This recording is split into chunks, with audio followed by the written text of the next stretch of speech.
10 முறை பிரதமர் தமிழ்நாட்டுக்கு வந்து பிரச்சாரம் செய்தாலும் இங்கு அதிமுக பாஜக கூட்டணி ஆட்சி அமையவே அமையாது.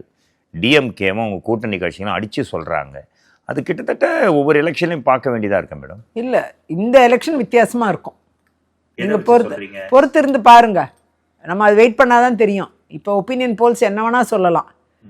ஆனா நிச்சயமா எலெக்ஷனுக்கு அப்புறம் ஏற்படக்கூடிய விஷயங்கள் ஒரு பெரிய மாற்றத்தை உண்டு பண்ணும். இல்லை மேம், சிறுபிள்ளைத்தனமான ஒரு விஷயத்தெல்லாம் வந்து இபிஎஸ் பண்ணுறாரு.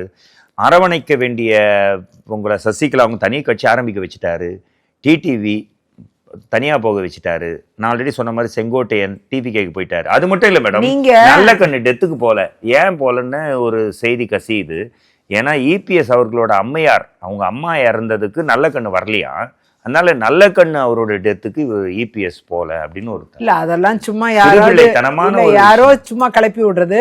ஆனா நீங்க சொல்லலாம், இவங்க கட்சி ஆரம்பிச்சுட்டாங்க, இவங்க இந்த கட்சிக்கு மாறி போயிட்டாங்க, ஓபிஎஸ் வந்து டிஎம்கேக்கு போயிட்டாரு, அம்மையார் சசிகலா அவர்கள் கட்சி ஆரம்பிச்சுட்டாங்க, டிடிவி கட்சி ஆரம்பிச்சுட்டாங்க, செங்கோட்டையன் தாவேக்கா போயிட்டாரு அப்படின்னு நீங்க அதை ஒரு பலவீனமா சொல்றீங்க. நான் அதை பலமா சொல்றேன். அது பலம்னு சொல்றேன். ஏன்னா அண்ணன் எடப்பாடியாருக்கு அது பலமா அமைஞ்சிருச்சு இது எல்லாமே.